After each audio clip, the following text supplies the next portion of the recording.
Today's update don't look like much, but actually bother reading them, and they're worthwhile changes. You know that boost you could do as CTs on Dust2 up to short A? You know, the one your teammate would always mess up and you'd run into them and waste so much time you wish you had just walked all the way around the bomb site instead.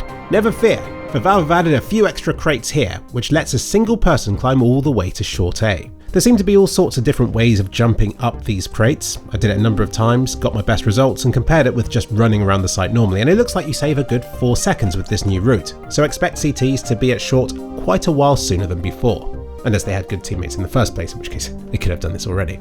So this is the biggest change Dust2 has received since it moved to Source 2, but in gameplay terms it's probably the biggest change since they nerfed sniping from T-spawn about 3 years ago. Actually, it's probably an even bigger change than that.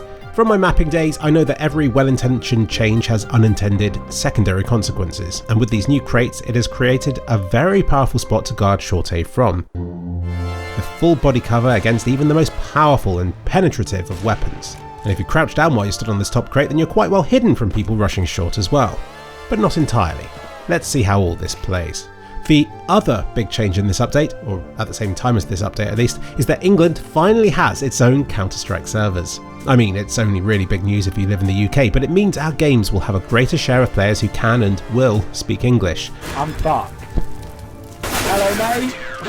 Our pings in this country will be lower, and I'll no longer be able to blame the UK conspiracy whenever I come bottom of the scoreboard.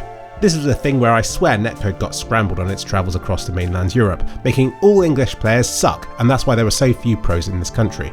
But no more! This right here could be the start of a revolution. Netcode's coming home. And if it doesn't, then I'm sorry and I'm just a bad player. CS2's subtick system has drawn criticism for not feeling right. Maybe there is something wrong with it, or maybe it just highlights that there's only so much you can do to improve internet play where there are actual latencies and time travel to contend with. It's a really complicated topic.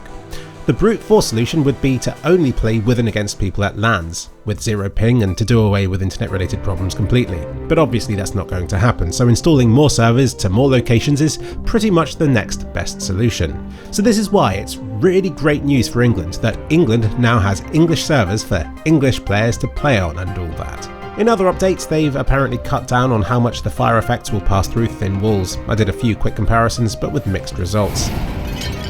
Na'Vi, the first winners of a CS2 major, finally received a trophy 115 days after the event ended. Do you think each major will get its own unique trophy? Or now that it's finally been made, is this the trophy that everyone will be receiving until the end of time? Cast your votes.